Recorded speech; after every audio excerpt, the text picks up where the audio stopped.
The famous five. Five on Kirrin Island again. Dedicated to Zorah and Jazz. Apologies in advance for misreading, repeating myself, and losing the place. Chapter 19. A Meeting with Martin. Timmy ran round the house and made for the moor behind. It was most extraordinary. Wherever was he going? "This is awfully strange," said Julian. "I'm sure George can't be anywhere in this direction." Timmy went on swiftly, occasionally turning his head to make sure everyone was following him. He led the way to the quarry. "The quarry? Did George come here then?" said Dick. "But why?" The dog disappeared down the middle of the quarry, slipping and sliding down the steep sides as he went. The others followed as best they could. Luckily, it was not as slippery as before, and they reached the bottom without accident. Timmy went straight to the shelf of rock and disappeared underneath it. They heard him give a short, sharp bark as if to say, "Come on, this is the way. Hurry up." "He's gone into the tunnel under there," said Dick. "Where we thought we might explore, but we didn't. There must be a passage or something there. But is George there?" "I'll go first," said Julian, and wriggled through the hole. He was soon in the wider bit, and then came out into the part where he could almost stand. He walked a little way in the dark, hearing Timmy barking impatiently now and then. But in a moment or two Julian stopped. "It's no good trying to follow you in the dark, Timmy," he called. "We'll have to go back and get torches. I can't see a foot in front of me." Dick was just wriggling through the first part of the hole. Julian called to him to go back. "It's too dark," he said. "We must go and get torches.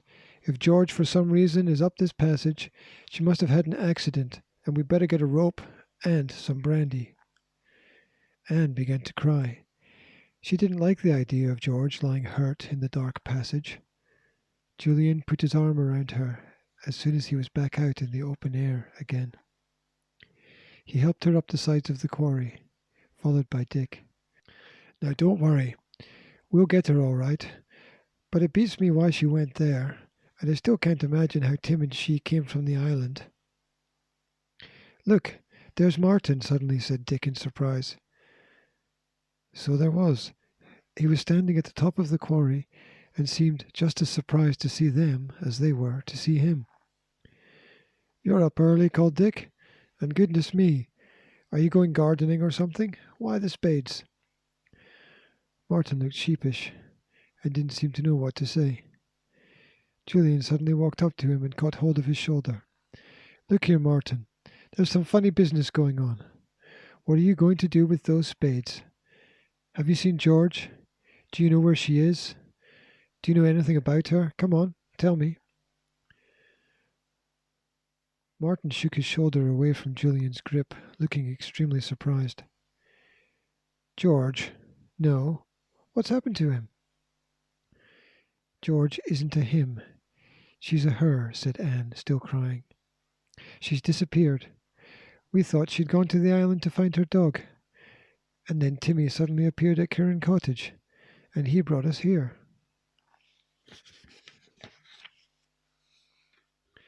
"So it looks as if George might be somewhere near here," said Julian, "and I want to know if you've seen her or know anything of her whereabouts." "No, Julian, I swear I don't," said Martin. "Well, tell me what you're doing here so early in the morning with spades," said Julian roughly.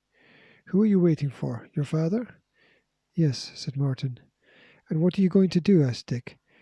"Going exploring up the hole there again?" "Yes," said Martin. "No harm in that, is there?"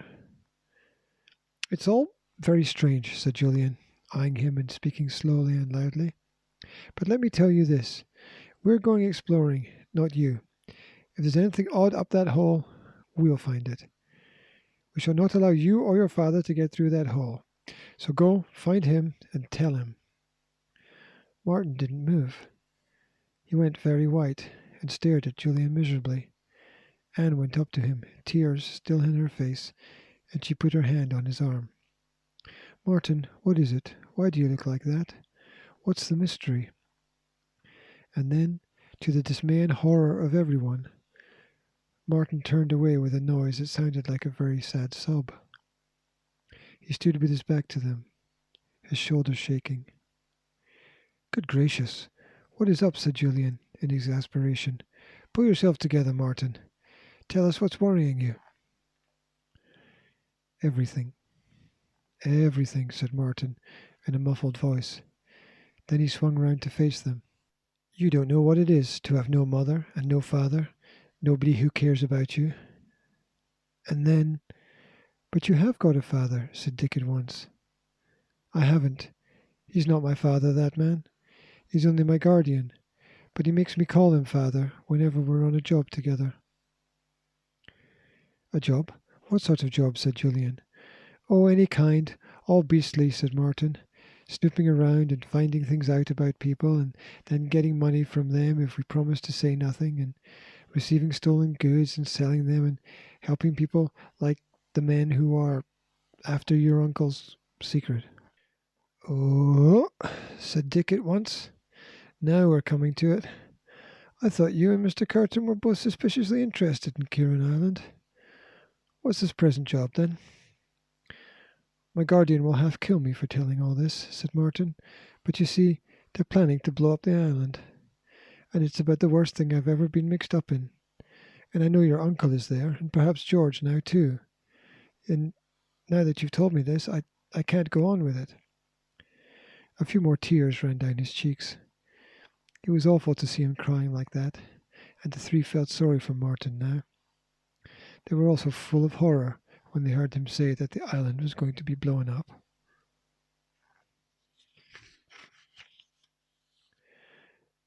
"How do you know about this?" asked Julian. "Well, Mr. Kirrin's got a radio receiver and a transmitter, as you know," explained Martin. "And so have the fellows on the island, the ones who are after your uncle's secret, so they can easily keep in touch with one another. They mean to get the secret if they can. If not, they're going to blow the whole place sky high so that nobody can get the secret. But they can't get away by boat, because they don't know the way through the rocks." "Well, how will they get away then?" demanded Julian. "We feel sure this hole that Timmy found the other day leads down to the sea, and under the seabed, and maybe even to Kirrin Island," said Martin. "Yes, I know it sounds too mad to be true, but Mr. Kirrin's got an old map which clearly shows there was once a passage under the seabed. If there is, well, the fellows across on the island can escape down it, after making all the preparations for the island to be blown up. See?" "Yes," said Julian, taking a long breath. "I do see. I see it all now very clearly. And I can see something else too. Timmy has found his way from the island using the same passage that you have just told us about. And that's why he's led us here, to take us back to the island, and to rescue Uncle Quentin and George." There was a deep silence. Martin stared at the ground. Dick and Julian thought hard. Anne sobbed a little. It all seemed quite unbelievable to her.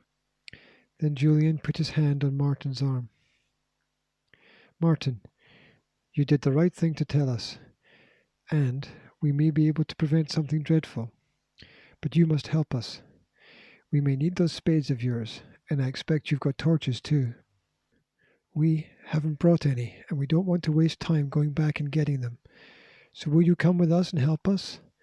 Will you lend us those spades and torches?" "Would you trust me?" said Martin in a low voice. "Yes, I want to come and help you. And if we get in now, maybe my guardian won't be able to follow, because he won't have a torch, and we can get to the island and bring your uncle and George back." "Good for you," said Dick. "Well, come on then. We've been talking far too long. Come on down again. Hand me that spade and that torch. Come on, Martin." "Anne, you are not to come," said Julian to his little sister. "You are to go back and tell Aunt Fanny what's happened. Do you think you can do that? Yes. I don't want to come, said Anne. I'll go back now. Do be careful, Julian. She climbed down with the boys, and then stood and watched till all three had disappeared into the hall. Timmy, who had been waiting impatiently during the talking, barking now and again, was glad to find that at last they were going to make a move. He ran ahead in the tunnel, his eyes gleaming green every time he turned to see if they were following. Anne began to climb the steep side of the quarry again. Then, thinking she heard a cough, she stopped and crouched under a bush. She peered through the leaves and saw Mr. Kirrin. Then she heard his voice. "Martin, where on earth are you?" So he had come to look for Martin and go up the tunnel with him. Anne hardly dared to breathe. Mr. Kirrin called again and again, then made an impatient noise and began to climb down the side of the quarry. Suddenly, he slipped. He clutched at a bush as he passed, but it gave way. He rolled quite near to Anne and caught sight of her. He looked astonished, but then his look became one of fear as he rolled more and more quickly to the bottom of the deep quarry. Anne heard him give a deep groan as finally he came to a stop. Anne peered down in fright. Mr. Kirrin was sitting up, holding one of his legs and groaning. He looked up to see if he could spy Anne. "Anne," he called, "I've broken my leg, I think. Can you fetch help? What are you doing here so early? Have you seen Martin?" Anne did not answer. If he had broken his leg, then he couldn't go after the others, and Anne could get away quickly. She climbed carefully, afraid of rolling down to the bottom and having to lie beside the horrid Mr. Kirrin. "Anne, have you seen Martin? Look for him and get some help for me, will you?" shouted Mr. Kirrin. And then he groaned again. Anne climbed to the top of the quarry and looked down. She cupped her hands around her mouth and shouted loudly, "You're a very wicked man. I shan't fetch help for you, and I simply can't bear you." And, having got that off her chest, the little girl shot off at top speed over the moor. "I must tell Aunt Fanny. She'll know what to do. Oh, I hope the others will be safe. What shall we do if the island's blown up? Oh my God, I'm glad I told Mr. Kirrin he was a very wicked man." And on she ran, panting and talking to herself. At least Aunt Fanny would know what to do. End of chapter 19.